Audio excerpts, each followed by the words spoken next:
Hi there, and a very warm welcome to Season 5, Episode 58 of People Soup. It's Ross McIntosh here. Well, one of the things I hear so often is, I'll start dating when it feels comfortable. Or I'll go for a career advancement when it feels comfortable. I'll go back to school when I feel ready. That's not how it works. You'll never feel those things. When you go back to school and you've done it for a while, then you'll feel ready. When you've dated somebody half a dozen times or more, then you'll feel comfortable dating that person, right? When you've public spoken over and over and over, then you will be ready to do it. And so if you're waiting until you're ready, you're waiting your entire life. Pea Soupers, let's start with a question. What were you doing on the 28th of November 2020? I can tell you what I was doing in the late afternoon. I was chatting to Dr Eric Goodman, anxiety specialist and author, about his book, Your Anxiety Beast and You, a compassionate guide to living in an increasingly anxious world. And that episode was recorded in an echoey room in our rented apartment in Malaga. We're revisiting part 2 of that conversation today, partly because Eric speaks about anxiety in such a human and relatable way, so it's useful for us all to check in with his wisdom, and also because Eric has written another book called The Mindful Freakout, a rescue manual for being at your best when life is at its worst. And the good news is we'll be having him back on the show to talk about that book over the next couple of months. We start with my review, find out what the toughest animal on the planet is, and talk about the human superpower of mental time travel. You'll also find out how we can teach our anxiety, which often has an unhelpful stance of better safe than sorry. We finish with an insight into the illustrations in the book by our dear and much missed friend Louise Gardner, your act ante and my act ante. It's a joy to hear Eric reflect on the process of working with Lou.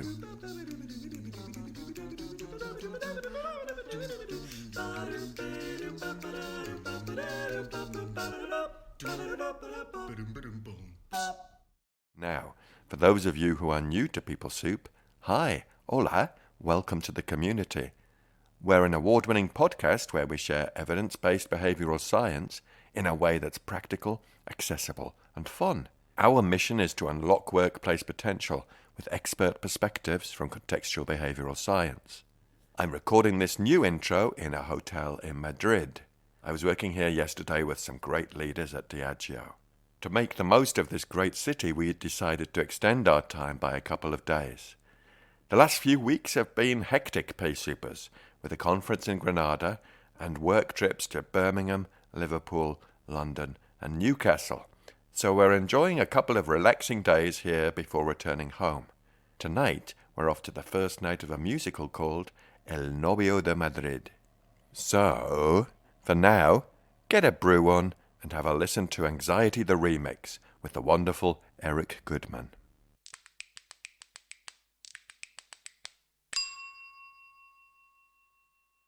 Can't hold back any longer, Eric. Let's dive in. So I've got a little introduction. Okay. I've had a look on Amazon and some reviews. Let's just give you some headline reviews and I'll give you my review. So, one of the best books on anxiety in existence. And then someone else wrote, anxiety is part of life and this book is a big help in dealing with it. My review says, brilliant, hats off, Eric. I got so much out of this reading it as an adult. I also wish I'd had it as a teenager. Me too.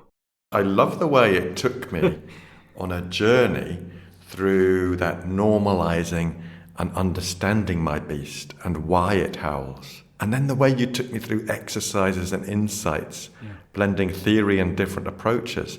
It's really practical, useful, relatable, and fun. And it really guided me through things that can really make a difference in my life. And I, as I've intimated, and my listeners will know, I'm quite an anxious chap, and I was quite an anxious child. And if the book's not enough, and it is, but the illustrations by Louise are superb and really bring some of the key concepts to life. And before I shut up and let you speak, I'd just like to share one quote from the book with our listeners, just to really set the scene, if I may. If you use your anxiety's howling as a cue to boldly take an anxious journey into the unknown, then you can venture forth towards a more meaningful life. If you choose to avoid those uncertain opportunities that your beast misperceives as threats, then it can leave you, as the band Pink Floyd says, comfortably numb. I love getting musical references in, so kudos for that too. So, Eric, how would you introduce this book to someone? So I can tell you how I tend to do that with my clients at workshops and things like that. I start with a question. Who's the toughest animal on the planet? And, people will say a lion. A lot of people who say a rhinoceros. I guess those must be pretty tough creatures. Some people say gorillas. And, ultimately, those are all far off the mark, right? There is one animal on this planet that is by far the toughest animal, and that is us. We humans are by far the toughest animal. Now, if we kind of take a step back and we ask ourselves, what is it about us, right? So all animals, they've developed some way to give them an advantage in order to survive. So gorillas are strong, cheetahs are fast, porcupines got the spikes, eels can shoot out that electricity, right? All animals have come up with something to give them an advantage. Well, look at us. We're not strong. We're not fast. We're a pretty awkward species, right? We don't have thick fur, right? We don't have a hard shell. We're a pretty unlikely species. And so you say, all right, well, it's the brain, right? It's our brain. That's our thing. We developed our brain as our survival thing. And that's true. But there's something about the brain, and that's we developed this ability to mentally time travel, right? Dr. Paul Gilbert talks about the gazelle in the Serengeti that gets attacked by the lion and barely escapes. Well, it gets back to its own herd, and it's lapping up the water, eating the grass. All is forgiven, all is forgotten, and it lives to eat grass, lap up water another day. But the human that gets attacked by the lion barely escapes. They're going to be in the past. Oh my God, I almost got attacked by a lion. Can you imagine how awful that would have been if it would have, got me? What would those teeth, what would that have felt like? And then they time travel to the future, more importantly. What do I do tomorrow if there's two lions? Do I bring a rock? Do I bring a stick? Do I bring other people? Maybe I should stay away from places that are infested with lions to begin with, right? And that's it. That's our superpower. That's our advantage, that we mentally time travel. But another way of looking at that is we worry. Worry is our thing. Having this brain that worries in this super complex sort of way, that's our thing. And so all of this nonsense out there about being anxiety free, right? All the books that promise you anxiety free in 6 easy steps, it's all marketing gimmicks. It's not real. We are anxious, we humans. And so I think it's important to accept that that's kind of our thing. And if that's our thing, how do we have the best life that we can? If we treat our anxiety like it's our enemy, like it's a demon, a tormentor, well, then we're going to be living our lives with a demon and a tormentor in our head. But if we understand that our anxiety is neither demon nor tormentor, but it's a bodyguard. Our anxiety is something that's always working to try to help us, but it just is not designed for the world that it suddenly finds us in. And so it's misperceiving threats all the time. So we want to be able to have as good a relationship with our inner companion as we can, because it's going to be with us for life, right? There is no becoming anxiety free. And I hope I'm not the first one to tell that to the pea soupers out there, but anxiety free is not real. We certainly can have low anxiety moments, but anxiety is going to be part of our lives. And so if we can think about it as our glitchy inner bodyguard, then we can focus on giving it the best home in our nervous system that we can. So if we're drinking 5 energy drinks a day, our anxiety is going to be living in a far more hair trigger environment. If we're not sleeping, if we're not exercising, if we're not taking care of ourselves. So we want to take care of ourselves where we can. We want to make space for anxiety when it shows up so that we hold it compassionately. And sometimes I talk about hold your anxiety like you would hold a crying newborn baby. Hold it gently. Don't squeeze it. Don't try to get rid of it. Just hold it gently. Just soften your muscles and allow it to cry. It'll stop at some point. Just allow it to cry. Hold it gently. And so I think when we're able to do that, have the best relationship with it we can, then we can focus on teaching it where we can. So that's the one thing I think that might be missing from some of the ACT stuff that I think is important, is that our anxiety can learn things. It learns things all the time. So if you're nervous about giving a talk at a party or giving a talk at a meeting, and you avoid it, well, you've just taught your anxiety that it's dangerous. You've reinforced that. And the next time around, it's going to remember that. But if you go and you do it, and you do it again, you do it again, you do it again, you're going to teach it. And anxiety can learn so many things. Another metaphor that I use is it's like if you adopt a shelter dog that, has learned all kinds of bad habits. Well, you can teach it all kinds of things. You can teach it to bark less. You can teach it to use the bathroom outside, not inside. You can teach it not to bite people. You can teach all these things, but you're never going to teach it to sit at the table, dining room table, and eat with a fork and a knife. And anxiety, you can teach it a lot. It's never going to learn it perfectly. So that's where you need things like ACT and compassion-focused therapy, because anxiety is never going away. And it's never going to stop misperceiving things as dangerous because it works on a better safe than sorry mentality. So we want to just have the best relationship with we can. And then when we're feeling anxious, we want to bring soothing to ourselves. We want to hold it gently and not fall into this, there I go again. What a defective loser I am for feeling anxious, right? Where all we're doing is ratcheting suffering on top of the anxiety. I got so much out of the book, and one of the things was this, that you can teach your anxiety beast. And I agree, that moment in the book was quite, oh yeah. And it's the examples you give, you're right, that really bring it to life. And the word that has been in my head that you call the anxiety beast is glitchy. For me, it's such a great word.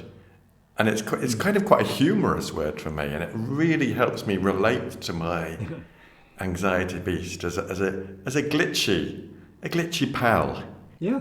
And I truly believe that's what it is. It means well.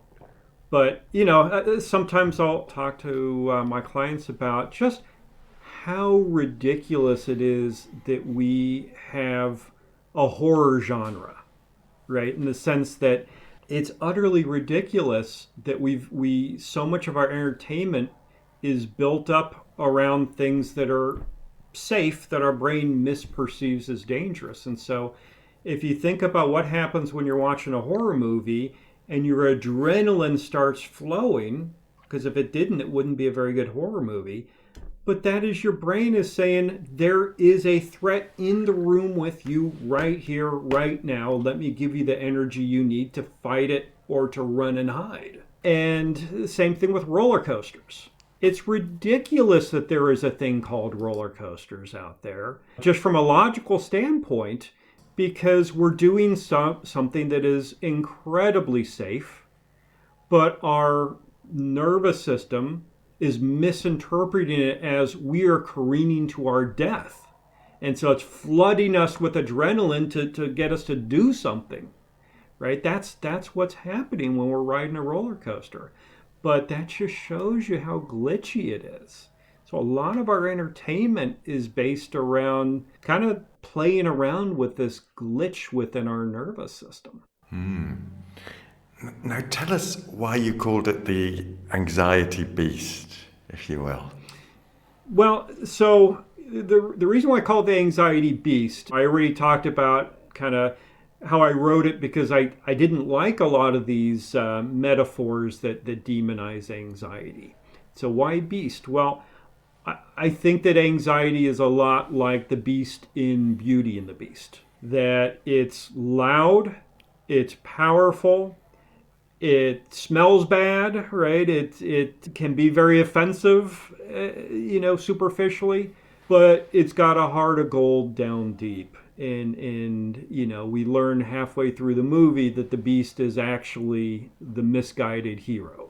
And I think our anxiety is like that. I don't want to underestimate how painful anxiety can be at times and how unpleasant it can be to be around anxiety. I'm very well aware of that. And so I don't want people to think that I'm making light of their suffering, because anxiety can really feel uncomfortable. But beneath that, there is this mentality of protection, of caring, of wanting nothing more than to protect you from threats, but being completely misguided a lot of the time. Not all the time, because if you're going around town wearing a mask right now, your anxiety is doing the right thing at the right time. Most of the time in life, however, anxiety is doing the right thing, trying to protect us at the wrong time in situations that are actually very safe. So we teach it where we can. We befriend it so that we don't suffer every time it wakes up. And we try to have an adaptive rather than a maladaptive relationship with it. Thanks, Eric. And it's so great to hear you talk about this. I've actually been talking about this interview and your book with my dad, who's 85. My mum died last year, and he's living on his own. He's in a pandemic. He's isolating. And we quite often talk about anxiety. And I've started to share a little bit of just the beginning bits of the book with him. And he's like, oh, I'm going to read this. So I think there's never a time in life where you can say it's too late not to take a different stance to your anxiety beast and learn more about it, because my dad's certainly willing. Well, I actually think that as we get older, it takes on more of an importance, because as we get older, life can get pretty scary. When we're dealing with illnesses, we're dealing with, needing to go in for painful and scary medical procedures. And ultimately, the thing anxiety really wants to protect us from is our own demise. Again, we're the only animal with an anxiety system that anticipates that the way we do. And we can really suffer far more than any other species on the planet because we're aware of suffering, we're aware of pain that could happen, and we're certainly aware of our inevitable death. Yeah. And I've mentioned Louise a couple of times. I just want to delve into what was it like working with Louise, because the way she's represented the beast is phenomenal. I think she's really captured the stance or the spirit of what you were writing in your words. Well, so my whole idea with the illustrations was, if you're familiar with the ACT concept of diffusion, and that's where we kind of notice our experience. So, I'm aware of feeling anxious, rather than, oh my God, I'm anxious, this is bad, right? So I'm aware I'm feeling anxious today, right? So I imagine the pea supers have learned all about that. And what I wanted was a visual diffusion strategy.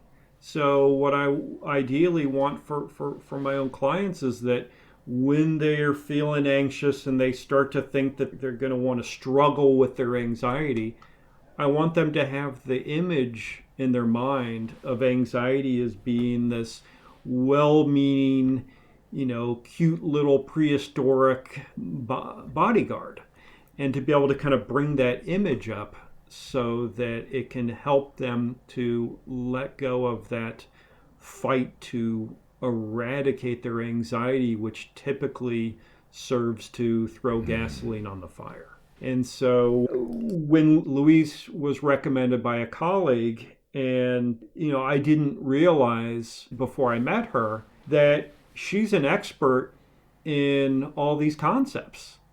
She's been studying these for years, and she knows this stuff really well. And so she and I've said this a number of times, my favorite part of writing this book was working with Louise and just kind of bouncing ideas back and forth.